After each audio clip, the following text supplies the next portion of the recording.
By the way ni Badi Loso, Badi la mabadi, Loso la malolo, Loso. Baba Unyama. Kama ka. Kwa maana wewe hutaki kuamini kwamba Dula Makabila ndio mfalme wa Singeli sio? Hapana, kwa upande unajua mtu anaweza akajiita ni mfalme na akawa mfalme kwa baadhi ya watu wake.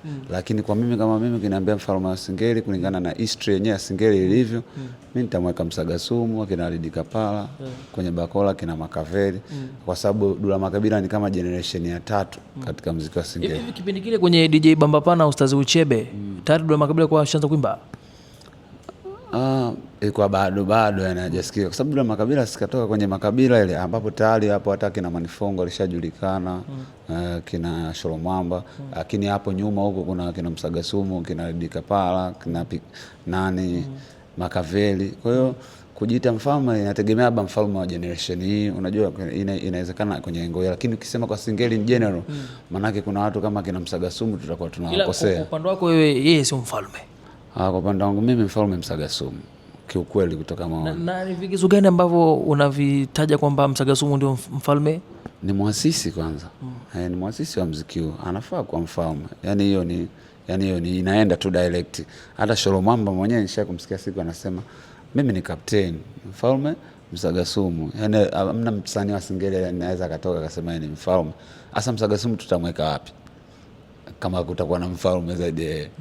Lakini unaona mawe ya Dula Makabila alivyosimama, yaani kufanya hiti au kufanya mawe makali, tofautisha kati ya mawe makali na huo wazifa unaompa mtu. Kama mawe makali ujue pattern kaiti, basi tuseme pattern mfalme, sio? Unaelewa? Kwa hiyo kufanya auje combat mfalme. Alafu moja ya kitu ambacho akasema ndako hivi, kwa nini interview zako zote lazima Dogo Pattern umtaje? Sasa ina depend kwa sababu kwa mfano hapa nimemwongelea kwenye engo ya kwamba amefanya vizuri. Sikafanya vizuri wewe? Kwa hiyo watu wanadai kwamba unamkanyagia sana wewe Dogo Pattern. Sio kweli. Sio kweli. Tena hata ukiangalia sidhani hamna interview ambayo mimi nimemkanya. Alafu ujue mimi ni mtu smart sana. Yaani ni vile tu watu labda wanaoniona kwenye media hivi. Lakini watu wanaoishi na mimi mimi mpaka kuna watu wananishangaza, jamani kikonaga unaongea najuaga mtu fulani miayusha mkorofi. Mimi ni mtu poa sana. Hivyo. Ila tu shida yangu mimi ni moja. Yaani mimi siwezi kuvumilia ngumi ninapanga kiunoni. Hiyo ndio imenishinda. Yaani ukinitibua siwezi kukaa sio nikaumia moyoni, mimi nife na mawazo, mimi mambo yangu siwezi. Mimi nakupa black and white, wewe mwenyewe utajua mwenyewe. Ukanywe maji, ukanywe soda, shauri yako. Mimi nipo hivyo. Nimenyoka. Uko tayari kwa mapambano wewe? Yaani sio mapambano, hichi ninachokifanya ni mapambano. Yaani tunajua hizi harakati ni tunapambana. Japokuwa sio kwenye ubaya. Yaani ili tufanikiwe lazima tupambane. Sisi tuko kwenye mapambano. Waimba Singeli wote ni wapambanaji. Okay. Kwa sasa hivi namba gani ambayo ina bang sana? 45 au 32? Hizo namba zote ziko vizuri tu. Ziko vizuri zote. Japokuwa mimi sina namba. Umeelewa, mimi nina gang tu, international gang na wasanii wangu, lakini na appreciate vitu vya watu wengine wanavyofanya. Kwa nini una namba wewe? Sina namba kwa sababu sikuwa na sababu ya kuwa na namba, kwa sababu wenye namba zao wana sababu zao. Ila mimi sina sababu ambayo ya kuwa na namba. Ila mimi nina wasanii ambao nina gang, kwanza kwa sababu gang yangu mimi ndo gang namba 1 na ndo gang ya kwanza kwenye Singeli. Baada ya mimi ndo unaona hizi gang nyingine zinazaliwa. Sasa hivi kuna wapeleke Boba, kuna wapeleke gang, sio kuna nini gang, zipo nyingi. Ni kitu kizuri mdogo wetu Boba. Hivi Boba anapata nini sasa hivi kinaendelea? Hiyo mimi sijui kiukweli. Hiyo sijui, siwezi kuongelea chochote hapo. Sijui kwa sababu sijaongea nao wote kuhusiana na jambo hilo. Hata mwisho Pattern tumeongea jana, lakini tumeongea mambo mengine. Sijaongea. Sasa hivi unaongea na Pattern wewe? Ambao tuko sawa muda sana. Lakini msanii wako anadai kwamba alimtafuta Dogo Pattern akamchomolea. Yaani kwamba hakutaka kuonesha ushirikiano. Lakini Sofa pia ameeleza kwamba pia kuna kipande kwenye biti kwenye cha nyimbo yake kimekopiwa na Dula Makabila. Hilo unalizungumziaje Badi Loso? Nafikiri tuanze hilo la kutokushiriki. Kutokushiriki kwa form 7. Sasa hizo ni sababu binafsi za mtu, you never know. Umeona yeye ameona nini na kushiriki labda kwa sababu gani, umeelewa bwana? Kwa mfano mimi sitaki kuchukulia kwenye engo yote.